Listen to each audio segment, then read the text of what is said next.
Hello and welcome back to Season 1, Episode 9 of the Me to You Marketing Podcast / show, depending on where you're listening to this.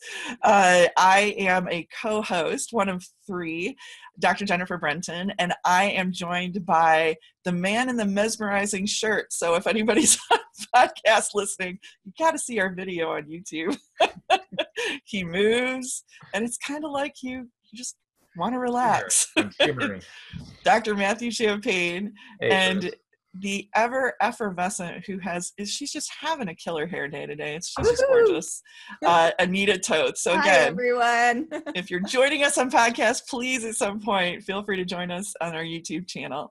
Information in the bumpers at the beginning and end and in the show notes. So we are here again, Season 1, Episode 9, talking about marketing theater versus professional platform. Now, these are new terms, so I'd like to talk a little bit about what we mean by both of them. Marketing theater is, we have some stories actually to demonstrate this, because I think all three of us kind of came into contact with this idea, and not in such a positive way. So, and what we wanted to talk about was how a lot of the principles that we've talked about, the psychological principles that are typically used in marketing, many of which have a lot of negative study basis to them and really should be used very, very sparingly, if at all. These principles actually kind of contribute to this concept called marketing theater. And Anita, I know, has stories. I'm going to start with you. I do have stories. I actually love telling these stories because, you know, when I came into the online space a few years ago, after having worked 14 years as a research coordinator in the university, I had no idea what this marketing theater was. It took me a little while to figure out. So I was looking for, online businesses, and I put in the search, and, Google came up, and there was this one particular one that I saw come up several times. All right, we'll go check them out. So I go to their website, looks fantastic. All right, I need to book a call if I want to talk to them, because they give a quote unquote tuition discount. So I go, I try to check out as much as I can about them. I tried to look on other websites to get reviews. I had no idea what was going on. And so I booked a call. I spoke with the gentleman. It sounded good. It was a high pressure sales tactic. I didn't realize that at the time. I handed over my money, and lo and behold, I was in the group. And it was a Facebook group where we would meet and people would share what they were doing. But bigger than that, and it took me a while to figure what was going on. We would have these kind of raw sessions once or sometimes twice a week, where the owners of the company would get on and they would just pump us up. You guys are doing fantastic, and so is doing this. And they would create these weekly videos around one of the people who they'd plucked out of the group. They never told you who it was going to be. And they would take all of your Facebook posts from the group and make a compilation video, and, all your successes, and look how great this is and exciting. And it would pump everybody else up. And I was really happy to be there. I thought, wow, like, these are such generous, giving people. And then I started having some problems. I started wondering, like, why are we being pumped up so frequently? And how come when someone has a question, sometimes their post would disappear? And then I started, finding a couple of other people in the group who I'd private message, and I would say, hey, are you guys seeing this stuff too? Or is it just me? Like, am I crazy? And that's when I started to realize, wow, a lot of what we were seeing with this pumping up and this rah, and isn't this fantastic? And, this person made this much money this week, and this person did this, and this person did this, that one of the co-founders of the business had come from the network marketing world, or multi-level marketing, MLM is another way to put it. And that's what they do there. It's to pump you up, it's to get you going, and it's to really bypass your critical thinking skills, because now you're so caught up in the emotion of it that you don't really stop to question, well, what's going on here? And it took a few months. A little group of us got together and started talking about what we were seeing. And I was absolutely horrified of the underhanded tactics that I felt that something was going on, but I had no evidence of until our group came together. And that's when I realized, oh my God, this is part of a show. I have been pulled into this marketing theater, and it was so well done because this gentleman had been in that network marketing sphere for several years. He knew how to really get people going, divert their attention. We had giveaways, to the conference. We had all sorts of things. Like, they really made you feel like you were part of the team and special. And I didn't know, but now I start to see, when I start to see that rah, rah, rah, and look how great this is, to just whoa back a bit and go, maybe this isn't quite the great community that I initially thought this is, and to go with that gut feeling I have. So that was my very first introduction. It's sad to say, though, I did get sucked into one more before I finally realized, like, oh, I don't like any of this. But yeah, I needed to go to a lesser version before I finally ascended into not buying into the marketing theater. But honestly, I had no idea that this was done online. So it sounds like, Anita, that you were swept into what we talked about in our very first episode, social proof, manufactured social proof, really. It was. And again, I didn't know. I was naive. I was coming in. I was just looking for an opportunity. I just lost my job, and I was emotionally vulnerable. And it's so interesting now, the hindsight of like a couple of years later and looking back, that's who they preyed on. They preyed on people who were looking for new online business opportunities, who were looking to switch careers, maybe wanted to be their own business owner. That's the bulk of who we are. And then, of course, they had, and this was the kicker, and I didn't know this, as part of this marketing theater that they had created, there were a couple of their star students who had started with them pretty much from the beginning, but they were being paid to promote. I didn't know that. One of them, he was a pastor. Another one, he actually did, big missions with his church. And so I thought these guys were doing it out of the goodness of their heart. And it was really discouraging. And I was upset to discover that they were actually on payroll to bring the rest of us along for the ride and show us where we might possibly go in the future if we stuck with this program, not realizing that there were all sorts of structures in place to have helped them get there that weren't available for us. And so the likelihood of us ever getting to those numbers, very, very slim. But again, I didn't know. And it took some time to figure out that, yeah, it was a whole performance and they had it dialed in really well. Well, it is powerful. I mean, I'm trained as a psychologist. I taught psychology at a couple of different universities for 8 years. And I stepped into this online marketing, and my stories, Anita's a much better storyteller than me. But I fell for a few of these, what I call dark psychology tactics. We've talked this whole season about dark psychology, conformity and compliance, and social proof and authority. And I got, sucked into a lot of this. And it took a while for me to stand back and say, wait a minute, this is what I've been teaching, what I've been researching for my entire career. And now I'm spotting it. And then when I looked at it from that angle, then it all became clear. I'm like, of course it's psychology. That's what works. That's how you get people to buy. How do you influence people? How do you change their decision-making? Through psychology. And once you're able to spot it, then it all comes clear. And that's what I hope we would get from this season of Media You Marketing, is kind of pulling up that curtain there and say, this is the psychology that they're using, and hopefully saving a lot of folks from some of the same consequences that we faced. Yes, and And I don't think any one of us are saying that, again, these psychological principles that we've talked about, Dr. Champagne says, and it's true, that they're incredibly effective. And we're not saying that to use these principles means that it's a bad thing. But however, how they're used, it's easy to go to the dark side with them if they can be used in a very unethical fashion.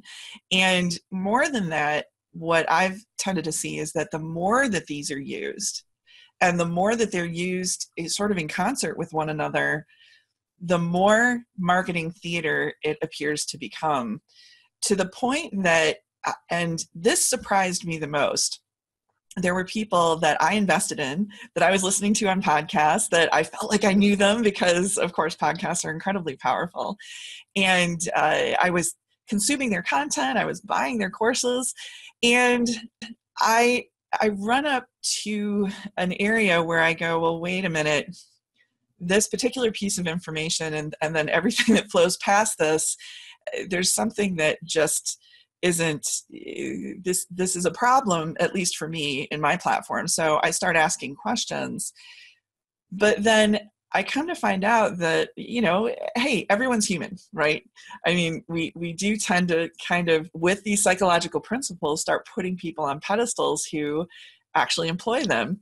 And I would grant that while people are human and they do make mistakes, that to make mistakes to the point where you can legally drop your business and then change your name and then not be transparent about the fact that you did this in marketing in the past, I think is kind of a problem. And the more that I've been studying this over the last 7 years, the more people that I've come into contact with when I do my research, due diligence, background checks, the more I see that this is happening. And again, everybody gets a chance to start over. Everyone, I think, is allowed to make mistakes. However, there is a big part of marketing theater to say, look, do it the way that I'm doing it. If they have a track record where they're not being transparent about the fact that they've made such egregious mistakes in the past that they've had to change everything to hide those mistakes. I mean, really, what have they learned? To learn that about these people and the fact that they're not transparent about it really bothered me, because then I'm like, wait a minute, what are they hiding? Am I being taken then? And it really just paints a terrible view of their platform to learn that. And for most of us who are professionals, we don't have that luxury, nor would we want it really. But again, while I truly believe that everyone should be allowed to make mistakes and everyone should be given the grace to do that, and everyone should be given second chances, I do think that, especially where marketing is concerned, I do think that there's ways to go about that the transparency matters, the authenticity matters. So, Anita, I know you have some more stories about that. I love stories. Again, and going back to the story I was just saying with this group, the very first one that I bought into, and Jennifer, you mentioned it, the hurt, the disappointment really starts, and I hate this, but over time, because I have gotten caught into these marketing theatrics, I've become jaded. And the worst part about this is that's not really who I am. I want to trust that what you're giving me or showing to the world is genuine. And I think that that's been the hardest part about this was, I had that first group, which I realized was like, whoa, that was bad. It was like the bottom of the barrel bad.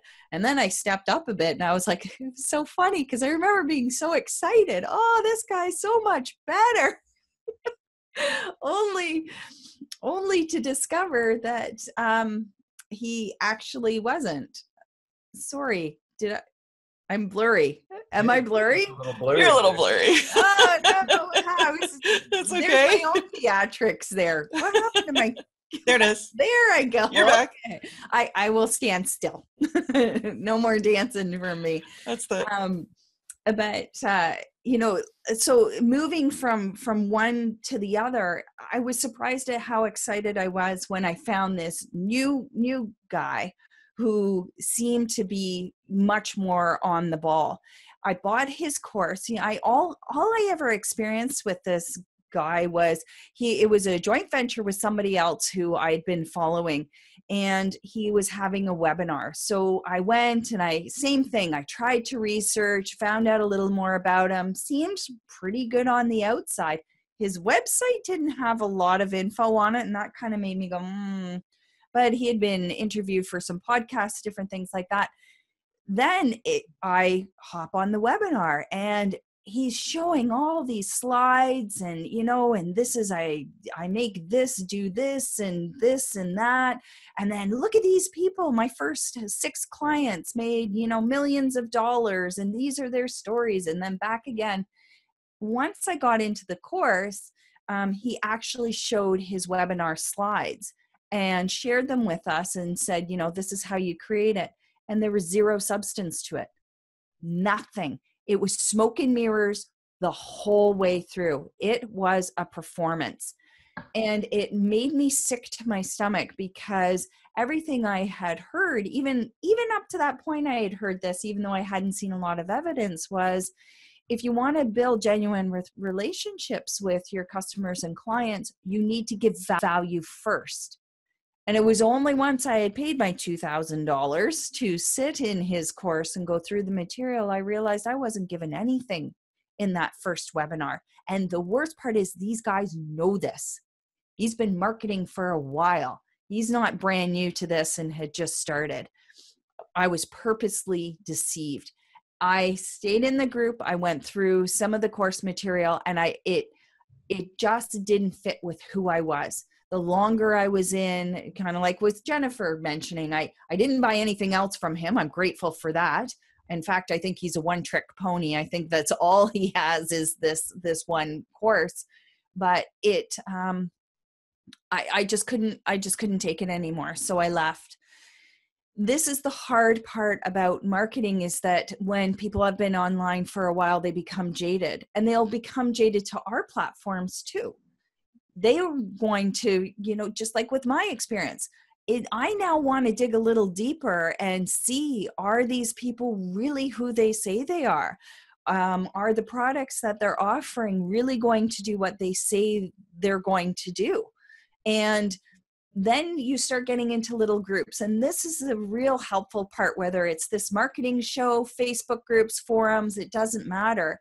But you start hearing the experiences of other people. I mean, Matt and I met because there was one particular group we were in. He posted something in a Facebook group that was exclusive to the members of that community. And I responded. Then we started having discussions. Hey, what about this person? What about this person? What, have you taken this person's course? And I'm glad you responded before they pulled my post down.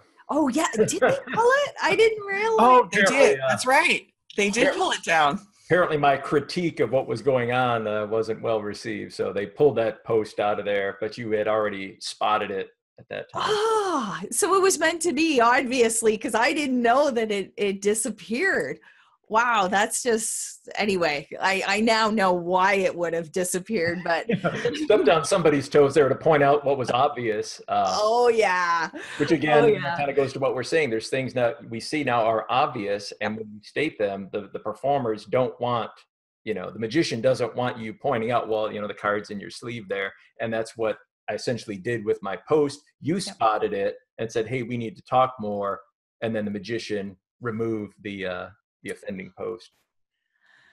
And in fairness, we all have that right to world build. We all have that right to have a world where, especially in these groups, if we're wanting to just keep it on the subject that we're teaching, we have that right, which is why I guess they had the right to take down the post. Now, whether that's something that the 3 of us would do in our own groups, we may treat that a lot differently, because we come from a background where we kind of like discussion. We like, we learn from when somebody challenges us.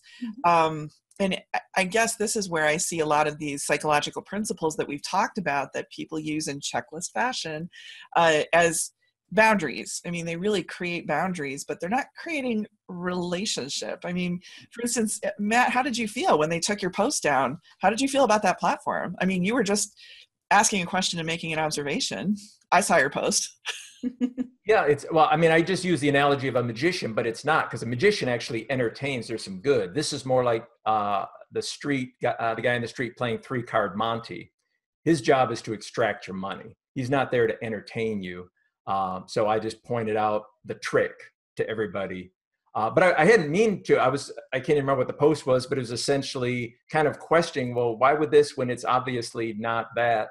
And but I don't know. It's just you're seeing things that you can't keep quiet. After a while, you just can't keep quiet. When you see this happening, if you saw the guy playing 3-card Monte and he takes $100 from somebody, and then he takes $100 from somebody else and $100, at some point you just feel compelled to say, you need to stop playing with this guy, because you're not going to beat him. He's just going to keep taking your money. And further to that, actually, I'm glad you raised this, Matt, because of those 3 groups that Facebook groups, I should say, that I was involved with, you had to pay to buy their course to actually become involved in the groups.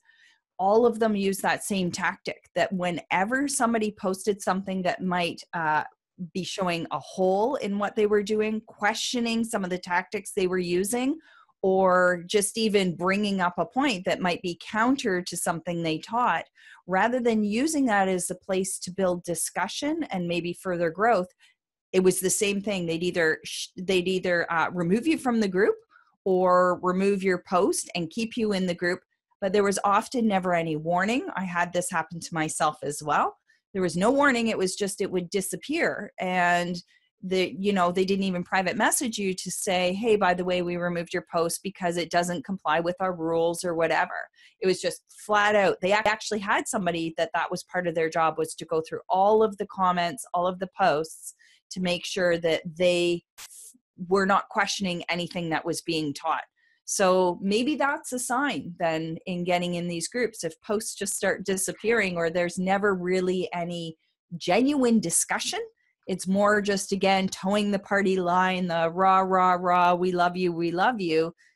I think that's a really, thank you, now that I'm talking about this, realizing that that's probably the biggest difference between a group or a business, a guru, a mentor that is supportive of growth and relationships, where they encourage discussion, where if a dissenting voice is not just deleted or kicked out of the group, but, the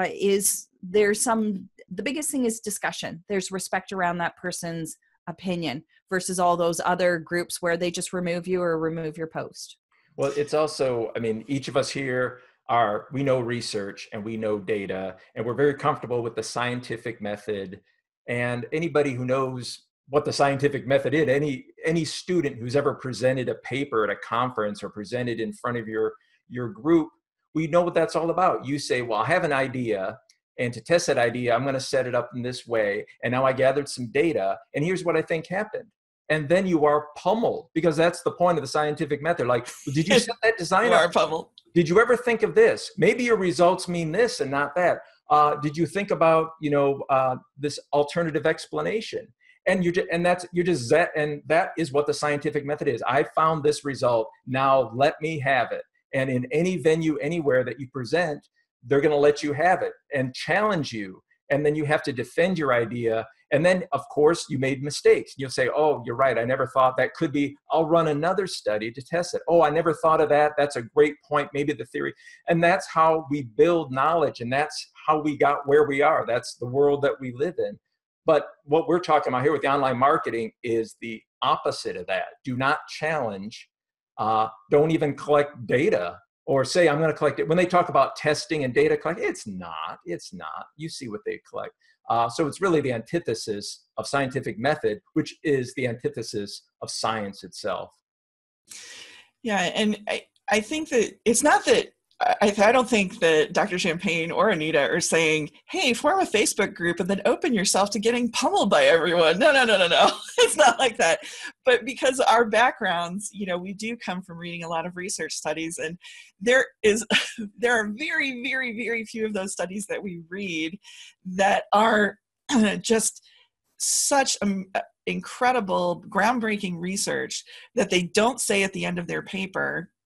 And this area is an area of weakness that requires further study. I can't think of a single paper that I've read in the last 10 years that doesn't say that. We always acknowledge that when we do a study or when we look at a data set or when we have a specific situation that we've been investigating, that there are strengths to it and there are also weaknesses. And that's what those papers do. They literally outline the strengths and weaknesses. And then they offer an opportunity for other people to read it and then write letters in and say, hey, you missed these strengths and weaknesses. Usually it's weaknesses.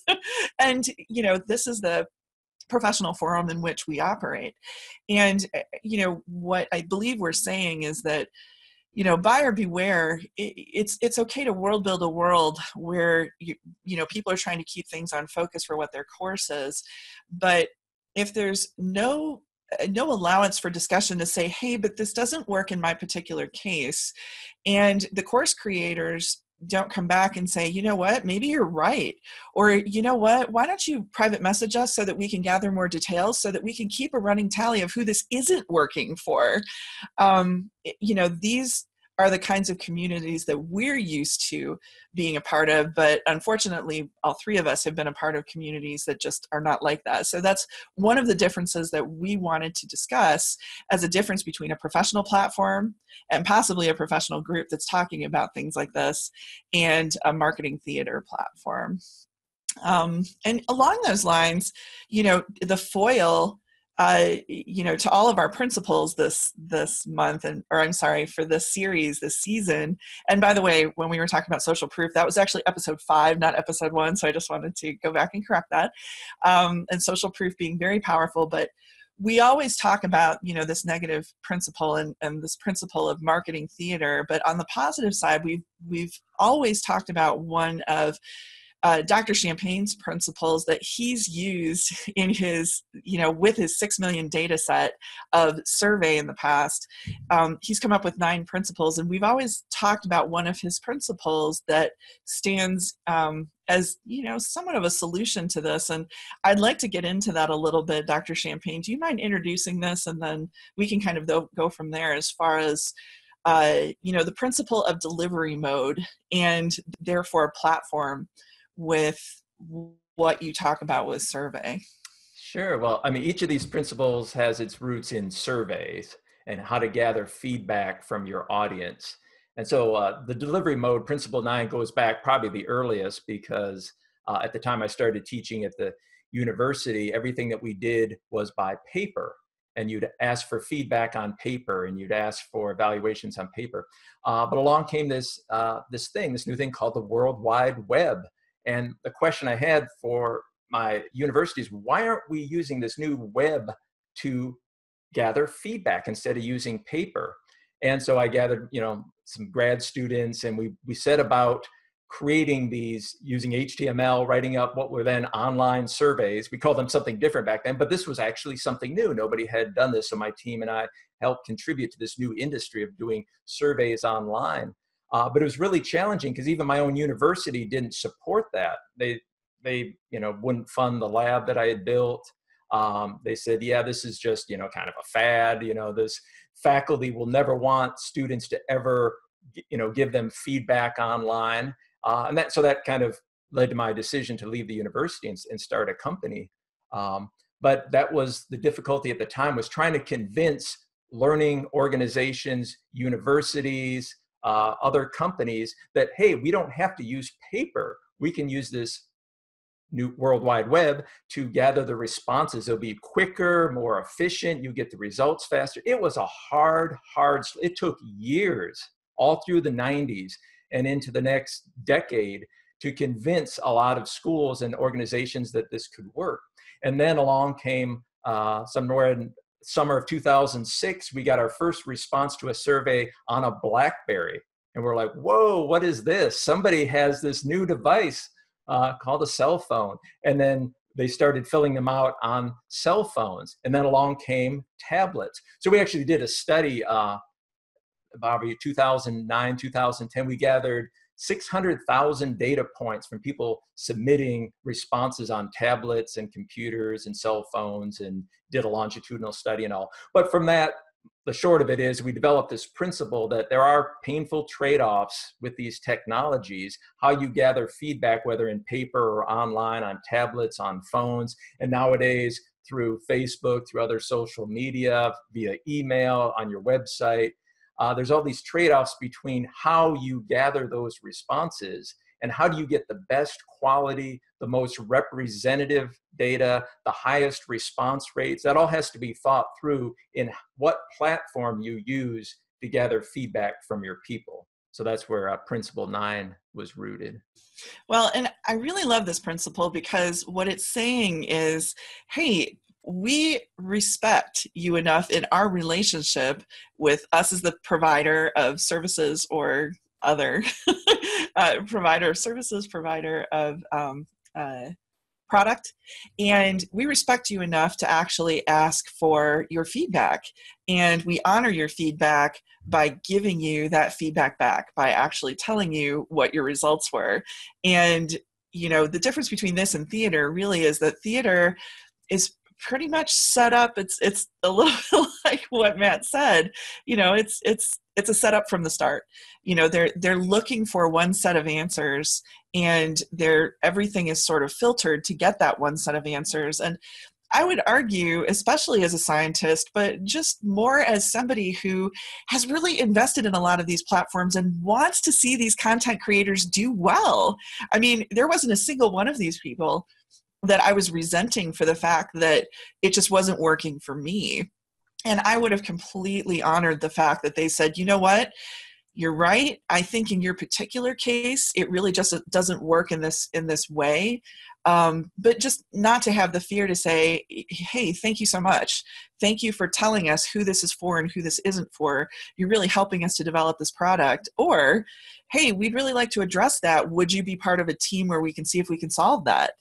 I would have been thrilled. I mean, that would have been more of a part of relationship as opposed to the theater of, well, we've got this product and it's all about the numbers about this product. It's about conversions. It's about sales. It's about, you know, decreasing our money back to people for returns. And so that's the way we're going to operate. We're going to do theater to operate to get the game of these numbers. And this is just what, you know, I feel like this episode really is about, is saying, look, we've talked about all of these different kinds of psychological techniques, and it's easy for them to contribute to the game of numbers, the musical theater. Yes, I love musical theater. My daughter does that. It does it behind the scenes, showing my Freudian slip. Actually, wouldn't marketing theater be a lot better if there was musical numbers with it? I think I'd forgive them more. Yeah, Lynn Manuel, there's a topic for you. But really, it's, you know, to get into marketing theater, I mean, it can be great fun for the people that are in it. And we didn't talk about this ahead of time, but I'd like to mention this now. You know, as part of the theater, what I've seen now is that people are tending to sell not just their product, not just their service, but they're selling two other things. They're selling an identity and they're selling a community. Mm-hmm. And so people are buying actually three things, whether they realize it or not, when they're buying into a lot of these marketing systems or marketing platforms. Anita's nodding her head. Go ahead. And I was just going to say that I think more so the community, as I'm someone who's an extrovert, and I just said this recently in my own course, join our Facebook community so that you can even further your learning and make connections and network with the people there who, if you've bought the course, you have something in common with them. Perhaps you can take that to a different level. And it's that community, and it depends on how it's used. Again, now I can see the vast difference just in this episode alone. It was like, you know, the blinders were taken off my eyes in those communities where it was, there was no real place for discussion. There was a lot of rah, all about how fantastic thank you so-and-so for giving me my opportunity to grow my business. You guys are amazing. I can't believe the value you give. All of that kind of stuff, which just played right into that marketing theater, versus in the other groups where it's about discussion. And I got so much more out of those communities. And you're right. I often would purchase a course or be tipped over the fence because that community was offered. And so I knew it was a place to further my learning and hopefully, like I said, make connections with others, which I have done very successfully. I mean, Matt and I did that. If it wasn't for that particular Facebook group we were members of, we wouldn't even have this show as it is. So the community is a really critical element to that. And often what marketing, businesses or gurus who use the marketing theater, they will often take testimonials straight out of those Facebook groups and use them, again, social proof, as how amazing their community is, how amazing their products are, look at the results they're getting. The point, I don't have a problem with that. The problem I have is that they do it without consent. And, there's nothing like going along and you're like, oh, I'm going to look here. And next thing you know, you're like, whoa, that's me. That's my post. I wrote that in what I thought was a private community. And now it's on, so-and-so's honest review page about this product. And I was shocked and then really upset. And there's no way to get that back, right? It's not like you can, No, it was horrible. So I had that done once and I had to contact them. I doggedly pursued them for like 3 weeks every day. Please remove that post off of that website. I did not give permission. Finally, they did. Now I got to wonder if it's popped back up. But that's one tactic. And I didn't like that. And the second one, when I spoke about that very first group I was part of where they make these weekly videos, they made one of mine and, Anita, she's from Canada, woo, woo, woo, and the first time I saw it, I was really happy. And then I went, well, wait a minute. You just took all my information and you've stuck it on your YouTube channel without my permission. And oh man, was I mad, and I blasted them. And it was not long after that, of course, that I removed myself from those groups. But the community can be wonderful, I think, if it fosters that sense of discussion and really is there to help the growth of everybody, even the person who is hosting that group, for them to move their products and services forward to reach more people at a deeper level, versus, these groups here where it was all just to get more sales by using testimonials and to inflate their egos by everybody being so excited about what they did. That's the difference, but that community can go both ways. I personally am for communities attached to different products and services, but only if they are genuine and again, fostering genuine discussion. And it's okay to come up and say, you know what, I don't agree with this, but let's talk about it. And these are my reasons why. Yeah. I mean, it made me think that community could be such a powerful background for applying a little science in there, because the scientist is after truth. The scientist, she would love to be right, but if you're wrong, it's still okay, because if you set up your study and you're wrong, well, that's really interesting. This did not work in this situation. Isn't that interesting? And everybody would agree, as scientists, yes, that really makes a contribution that your study failed in this situation. So now we know it doesn't work here. Why don't people in their groups use that same, just don't pluck out all the great feedback, but use here's somebody that had something negative to say. It didn't work for them. They didn't think this was what it was. Well, pluck that out and talk about it. The discussion is there, and be able to say, you know what, this person found that this wasn't useful for them. And let me think about that. Maybe there's a way of improving this. So the scientist is interested in getting at some truth, taking the culmination of failures and successes to really discover something. You could do the same in your Facebook community if you'd have that mindset of the scientist and not the the performer who has to be right all the time, the guru who has to be infallible, but to say, I'm going to learn something from my community and I'm going to point out what looked like a failure and then make some good of it. Yeah, Matt, I'd love to know your opinion on which one of the principles the following is. But as we're talking about this, I realized that, through a lot of the product launches, what we're taught, and I actually think this is great teaching, but what we're taught is, look, present the information and then ask for feedback from the audience about what their fears are and what their objections are.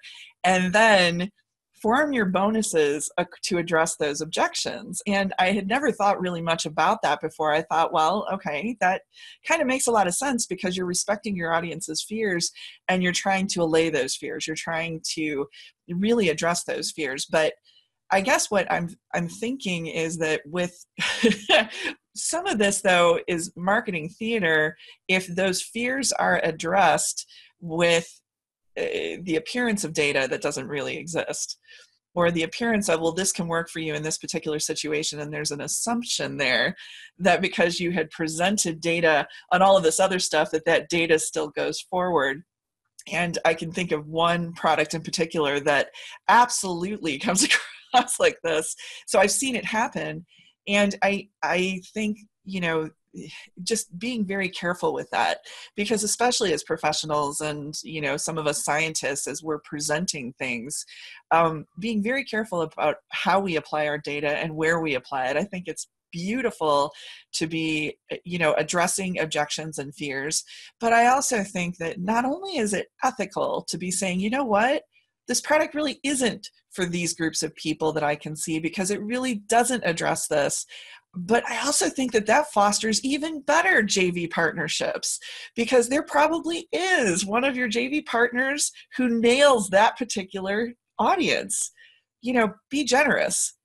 Direct those people to them. It's a little bit like, what is that, A Christmas Story, where Santa Claus directs people to go to Macy's instead of Gimbel's if they don't have the right toy, as opposed to trying to direct them to some other toy in their own store. And everybody loves it, being a little cognizant of that is, I'm not sure what principle this is, but, unfortunately, this marketing theater of my product answers every one of your objections, no matter what it is. It's a danger. But this is taught routinely. Multiple marketers teach this. So the kind of audience you'll get, the kind of returns you'll get, the kind, what people are saying behind your back about your product, because as Dr. Champagne says, everyone's always talking about you behind your back. It's a lot harder to control that conversation when using these kinds of methods. Yeah, I'm thinking right now the contrast. We've talked in this series about sideways survey, which applies all the principles to a live event, how you gather feedback from the attendees while it's still in session, and then addressing their criticisms, addressing their points while it still matters, while it's still going on. And the difference is so stark when you've been to events where they use sideways survey. The person on stage is saying, "Oh, I heard what you had to say." And it's a tough thing to do, to stand up there and say, "Well, some of you said this, and we're going to address it, and some of you found some obstacles, so I'm going to repeat this."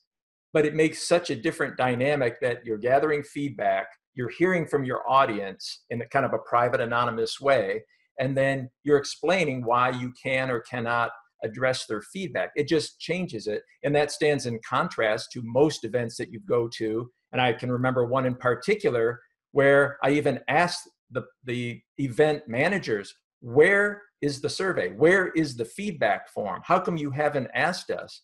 And their answer was, "We don't need it. I can see what's going on. We're rocking it. From the stage, I can see we're rocking it." That was their phrase. "We're rocking it." That's their feedback, kind of the eyeball approach. I'm like, not really, because I'm in the VIP room during breaks, and you're not rocking it at all. They're questioning, "Well, why are we doing this? I'm kind of bored. I thought we were going to cover this. I'm not sure this is worth my while. Why did I fly all the way out here?" That's what they're saying about you. When you talk about talking behind your back, that's what they're saying at this event. And the managers had no idea because they were too afraid to ask for feedback. You cannot be afraid to ask for feedback. It is your best friend for improving what you're doing and for the long run. I'd like to talk about a story exactly to that. So I was at a live event with Dr. Champagne, and he did a sideways survey, and things came up at that live event, and the person putting on the event stood up on stage and actually said, here are the things that you're looking for. And do you know what he did? There were other people in the audience that were, some of whom were partners, some of whom were people he just met. And he actively went and recruited these people and said, look, you're all wanting this information. How would you like so-and-so who's an expert in this? I mean, I can talk about it a little, but this person's an expert in this. How would you like this person to talk to you about this on this day? Everybody went crazy. And in my humble opinion, that's true servant leadership. That's really just, having the courage to say, I can't be the be all end all. My solution, my product, as much as I'd love it to take care of all of your ills and all of your questions, it's not possible, but I'm open. And all we're doing on this podcast is saying, well, that is there. There is a little dark psychology there. But look at the rest of this mountain of psychology that is applicable to your business, to your life, to your relationships. Draw from that as well. And thank you. And yeah, it was so obvious to me looking through the fact that he had 6 million data points to back up these principles helped. But it was so obvious to me as he was walking through this, that this was so relationship based. And I know that talking with Anita, that she agreed. And so that is a lot of what this season has been about. And I'd like to talk now a little bit, if people are not, well, if I've decided, which I have, not to engage in a marketing theater platform, and again, I love musical theater, so if I could do a musical theater platform, I had that talent, that'd be me. In lieu of that, however, this concept of professional platform, I know, Anita, you had some questions about what platform actually was. Do you mind talking about that a little bit? Sure. When Jennifer first brought up this concept of platform, I'm thinking like the actual platform you use, like a social media platform, Twitter, Facebook, Pinterest. I struggled around this concept. We had to discuss it several times. But in going back to the platform as we're talking about it as something separate from this, marketing theatrics, one of the great places where I really see taking what Matt has done with survey, what we talk about with building relationships and genuine marketing. Now, I'm not just, saying this is the only place to do this, but there's Facebook Messenger is becoming just a natural place for these discussions to start. Because even though you might be, and this, for some of you, this might be surprising, for some of you, it might not be, a lot of it's automated by bots. So you have a chat bot of some sort that, depending on which answer you choose or what you write, it will respond with, an appropriate answer and essentially have a discussion with you that's been, pre-created depending on, again, what answers you give. And a lot of people, and even myself included, I've been through many of these campaigns from other marketers. It feels very natural. It feels like this discussion, like Jennifer was talking about, asking questions, and then you get a response. Well, what about this? How do you feel about this? And here's the information I said that I would give you. And this is most of it's automated. It's so surprising, but yet in terms of psychology, it feels like a natural conversation. It feels like I'm actually talking to somebody else instead of talking to an automated bot. It's kind of surprising. I think we're going to see a lot more of this going forward, because it's different than email marketing where they just, send something to you and you don't respond back. It tends to be mostly one-sided or one way. Whereas with something like Messenger, it's, again, more natural, more of a discussion, which then can really lay the foundation of a relationship rather quickly. And you can use this in all sorts of different ways, from deciding, are we a good fit to work together right from the beginning? Let's say if you have a practice and you want to know, I only serve these types of clients. Well, there's no sense in having you come to my business or my office and only discover then that I can't help you out. We've spent your time, we spent my time. Now what do we do? So there's some ways that this can be really great right from the beginning to quickly establish, just like on a first date. Hey, do we have things in common here, or are we just going to have this coffee and just say, hey, thanks for a good time, but I don't feel that we have enough common interests to take this further. Messenger, and I'm sure there are going to be other platforms coming out that are going to be similar or take Messenger to the next level, is a great place to start this. And Matt's principles fit beautifully within that particular platform. So we are talking, Anita, when she thinks of platforms, she thinks of software platforms. So this is what she wanted to talk about with her discussion of software platform. When I'm talking about professional platforms, and all of that's legitimate, by the way, I think it's a whole new world. We're probably going to be talking about that on future episodes. It's going to be very exciting. And I know that this was all the rage, that it was everything everybody talked about at the Traffic and Conversions Summit with Digital Marketer this year. So be on the lookout for when those videos come out and a lot of blog posts come out. It's that is not a fad. It is here to stay. As these get better and better, it looks like they're really creating more leveraged conversations. So that'll be interesting to see some of the data that comes out of that.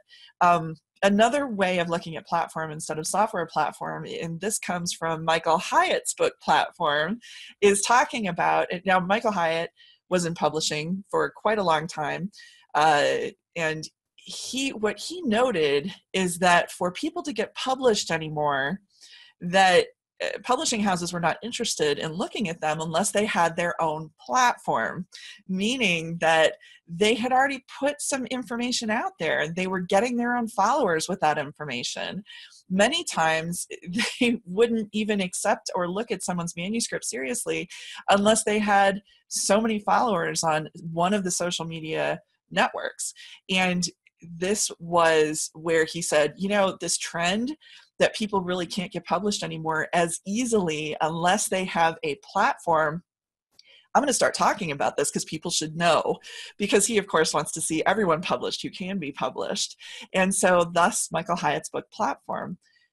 After reading that book, I realized that this isn't just for authors. This concept of having a platform and having followers really could apply to just about everyone professionally. And particularly when I started seeing that some professions, and I'm a physician, so we see that, we have no participation in those platforms that come out and do grading systems of how well we do or how well we don't do. We actually legally, as physicians, are told not to even respond to anything that's said online about us, because legally we can get into problems like that.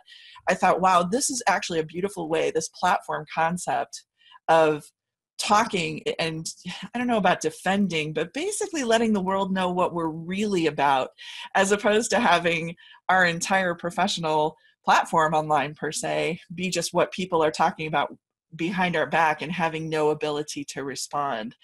So I've been studying this concept of platform again for the last 7 years. And what I realized is that there is a way to create a professional platform that is much different than marketing theater. And it's not really taught very much, although there's excellent examples of what I'm about to talk about.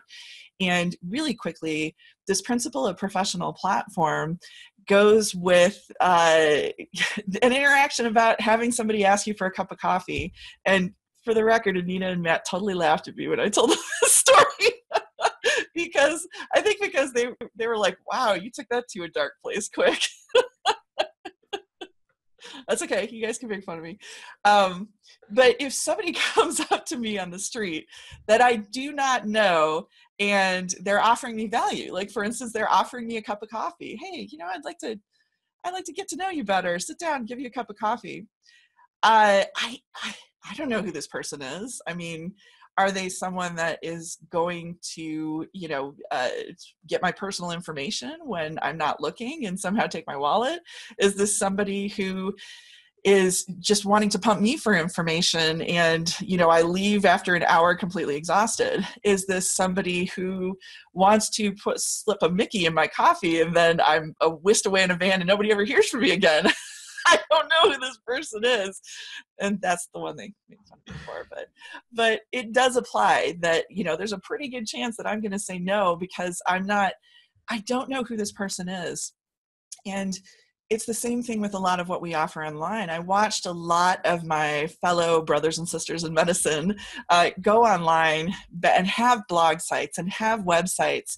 And it was, and some of them really engaged and very successfully and others not as much. And I realized that those that engaged very successfully, they followed some rules, they followed some patterns.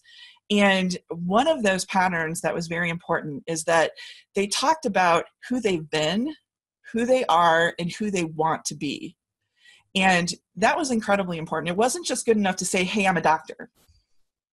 Because there's lots of doctors out there. And again, there's some doctors, if you listen to the news, that aren't that reputable. Some of the most notorious are actually the ones that we know the best, unfortunately, through the media. So that, where somebody is right now, that's not really good enough because you don't know really what their agenda is. But looking at their trajectory through time, who have they been and who do they want to be? That's helpful. But the second portion of this is manifesto. What is somebody standing for? Who are they standing with? Mike Kim, who's a wonderful brand specialist, talks about figuring out what makes us angry, what breaks our heart, and communicating that with the world as part of our manifesto. And, again, that might be a little bit stilted for conversation, just talking about these very passionate things and who they are. So the last part of this is story, really communicating story either through, what we're wearing or what we're saying or, through other people or even pictures. A lot of this, who we've been, who we are, who we're going to be, what we stand for and who we stand with, and the story behind all of that makes us comfortable enough to say, I can make a decision about that cup of coffee and feel really good about it. And that's the point, right? We want people to feel good about their decisions that they're making. Even if that decision is no, they come away with it with a positive, effect in that interaction. And this is what I see the most successful professional platforms doing. And that's a lot different than marketing theater, especially the past identity. Like I said, I was very, very disappointed, sad, and kind of concerned when I realized how many marketers just plain old start all over again when things completely bust up. And most of us just, because we don't have that kind of luxury. And it's great that they can. That's wonderful. I've seen a lot of them come out of the, really, really bad mistakes and make some pretty amazing work out of their lives. And I've learned from that work and I'm really grateful for it. But the fact that that's so undercover and the fact that they risk so much to get there without sharing it, boy, they're just leading the kind of lives and doing the kinds of things and taking the kinds of risks that may not apply to the rest of us. And I just feel it's very important to be knowing the difference. Any thoughts on that at all? Well, I wonder if Anita, if Facebook Messenger will ever get to that point. We don't want to have coffee with that person that we don't want to spend a lot more time. We don't want to have coffee with that person that's going to kidnap us or, try to sell us an island. How do you... Oh, they're selling us an island. That's right. That was the other one. I didn't. They might want to sell me an island. We don't want to, and Anita was saying earlier about, not wanting to invest a lot of time in doing something with somebody that's not a good fit right off the bat. I wonder if Facebook Messenger will ever get that, sophisticated that it could ask these preliminary questions to make sure that, or even to ask the questions, but also to get out to anyone inquiring, this is what we're all about. This is me, and, be able to share it in that sort of social messenger platform. I don't know. I just, if you think even like 5 years ago, that some of the stuff that we take for granted now in marketing and online, like to think that we watch entire TV programs now on our phones. Like if we had mentioned this 15 years ago, or like you said, in the late 90s, it would be like, what? We couldn't have conceived of that. I have no idea, at least I haven't really heard really, far into the future, like even 5 years, which doesn't sound like a long time, but it is with respect to these software platforms that come out. Where it's headed, I don't know, but I do know that we can even use Messenger right now by how we construct the questions to say, like, for service-based businesses, this might be a really good way to vet potential customers or clients before you actually pick up the phone and have a call with them. This might be a really good process to see, if I work with, let's say that for my business, I work with someone who is already earning 100,000 in revenue a year. They've been in business a minimum of this period of time, and they are in this field. Then something like Messenger would be perfect to ask those questions in the beginning before they ever book a phone call. So yeah, I could see that it would be great for especially service-based businesses. You could really get somewhere quite quickly and actually have them schedule right within Messenger. You can do all of that. It's fabulous for what it can do. And then, the face-to-face part comes a little later on, once you've both determined that yes, they're a good fit for you and that you are a good fit for them as well. For other businesses where, let's say, you sell products, this might be a little more of a challenge, but certainly service-based businesses, something like this is a fabulous way to start vetting people right from the start and seeing, is there enough of a commonality here that now we can take this offline and into some sort of face-to-face where you're actually speaking with a live person type of conversation. So for service-based, I think it's fantastic. We still have to work on it a little further with product-based though. That's exciting. I can't wait to hear about future episodes with that. So keep us updated. Again, any wrap up at all of this was interesting because this has really evolved both with our we do a pre-session on this and then and then we do our discussion, and I think this evolved almost, I think half the material we talked about here was new, even from what we talked about ahead of time. Anything we forgot, anything to add, anything to wrap up, because this was a good one.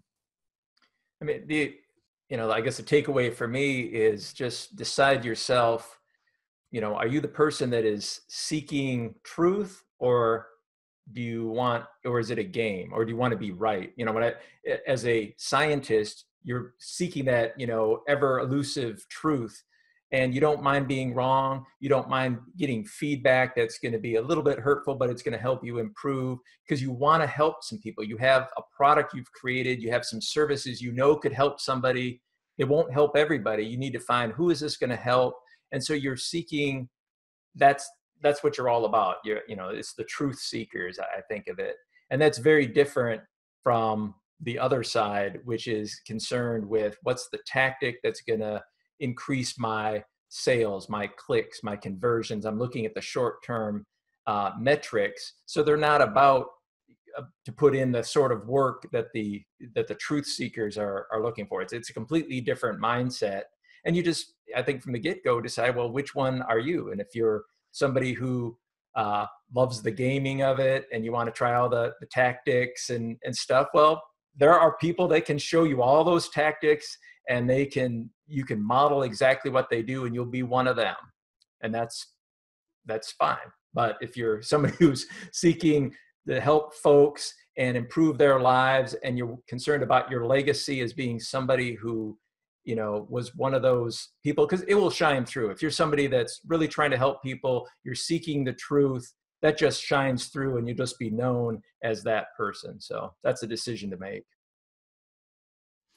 And I fully echo what Matt has said with respect to this, that if relationships are important to you and genuine, and again, we've heard these words, authentic, genuine, for the good, respect, all of the truth, that's another word. If these matter to you, then these types of conversations, whether it's through Facebook Messenger, whether it's live events through surveys, or even through your website, you make the decision on who you want to be, how you want your business to be represented, what you want to do, then you build everything around that. Again, if you're quick and tactics based, there's businesses that can do that for you, and you can find those people and hop on board with them. But if you're looking for something more, this movement is really just getting going, where it's about relationships first, instead of, how many clicks did I get and how many quick sales did I get. This movement's starting, where we're just one little group here, the three of us who have gotten together to talk about this. But that to me is very exciting. Like we're moving beyond now the how can I make $1 million, $1 million in 30 days, versus how can I make genuine relationships, and like Matt talks about, that can last for a long time, maybe even after my services are no longer applicable to where you are in your business or your life, but that loyalty is still there. And to me, that's far more important than the quick wins, far more important. But it all starts with us. We have to look within and ask those questions about ourselves. Not easy sometimes to make those decisions, and it is tough. It is tough sometimes, but I see it as, again, growth, a way of growing up, of maturing, and having a legacy. Jennifer talked about this, that future.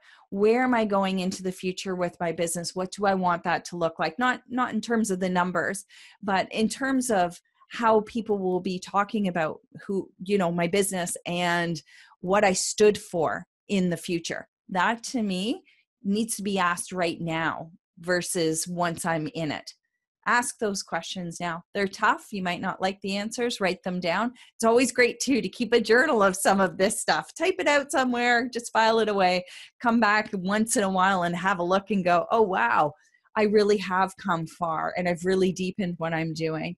And I find that exciting. This is the best part about all of this. This is why I'm always, presenting with a lot of enthusiasm, because I love this.